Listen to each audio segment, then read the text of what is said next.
Hello. I'm an Irish Catholic, which means I'm different from all you people. Don't clap. I'm an Irish Catholic, different from all you people. From all you hell-bound people. Different because you're all born in hospitals and backs of taxis and in hay barns. I was born in sin. Which means I don't want to be happy. Happiness is so boring. Happy, happy, happy, happy. It's like a long straight road and you know every single house you're going to pass by for the next 10 years. Happy, happy, happy, happy. Happy, happy, happy, happy. Like it's so boring. And you say, to hell with this. I want to take off all my clothes and drink whiskey with midgets in the rain. Set ducks on fire.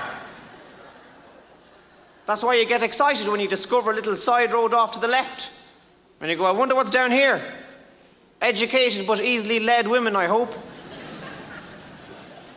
I'm sure it'll catch up with the main road later. But it doesn't. You end up living in the woods with a man called Clem who has no teeth and a dog called Spatula.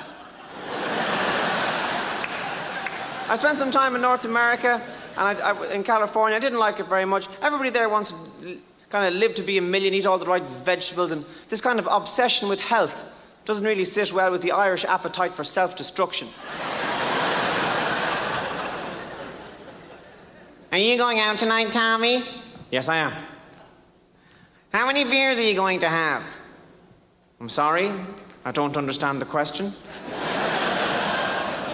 I couldn't put a number on that type of thing. I don't know. A small child full of beer.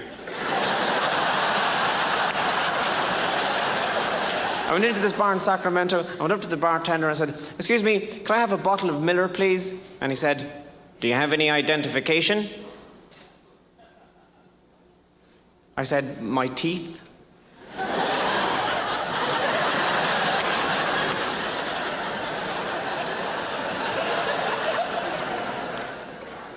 I'm sorry, sir, we're going to need a driver's license or a passport. And I says, why? Are we going somewhere? I don't know what particular religion you're afflicted with up here in Montreal, ladies and gentlemen. My views on religion are quite specific. Whatever religion you believe in, ladies and gentlemen, I will respect it, but I won't take it seriously. It's like whatever God you believe in, maybe he exists. You know, maybe the three main deities all live together in a flat in heaven. God, Muhammad, and Buddha. Imagine God as a kind of a Jewish lawyer who turned Catholic around the same time Bob Dylan went electric. Muhammad is a really grumpy guy who nobody trusts because he makes all his women dress up like assassins.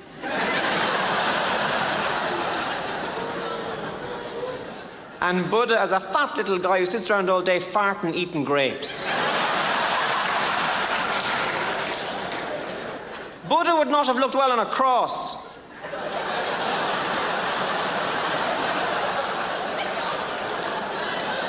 Not unless it was a reinforced cross with a little seat for him.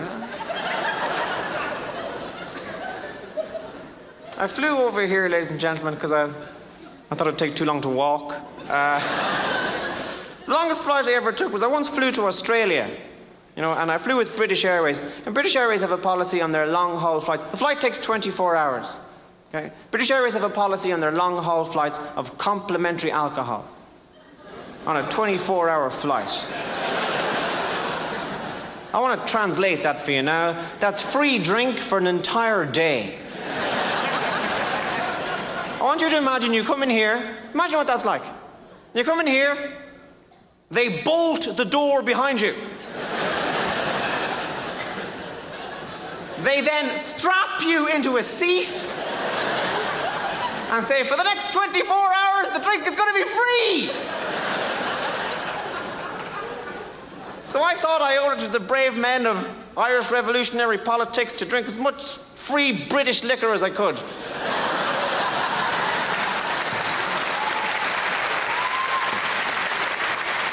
In the seat, the plane takes off and we level off at a cruising altitude, which means something else in San Francisco. I'm sitting there in my seat and I go, ding, ding. And the air hostess comes down and I say, hello?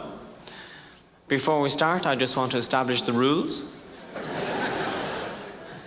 The drink is free and you can't throw me out.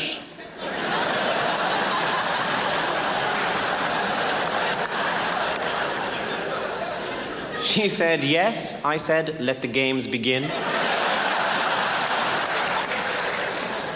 I'll have a double vodka and orange juice, please, and one for my invisible friend.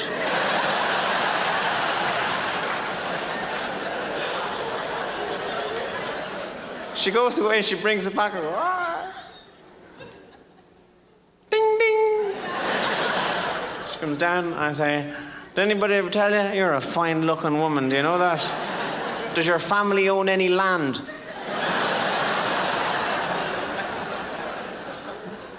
I'll have another double vodka and orange juice, please, and one for my invisible friend. She goes in my way. I go, ding, ding!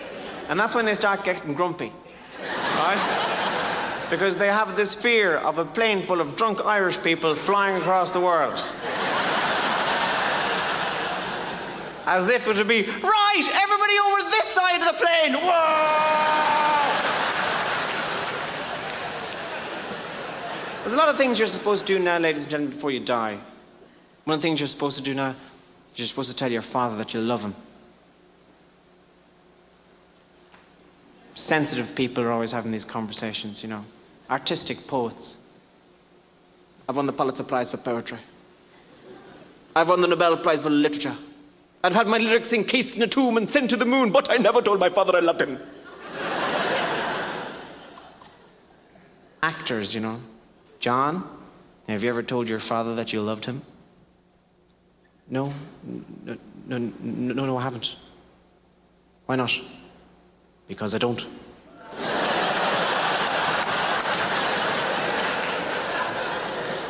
I've got an Irish father, ladies and gentlemen. I wanted to tell him that I loved him just to see what would happen next.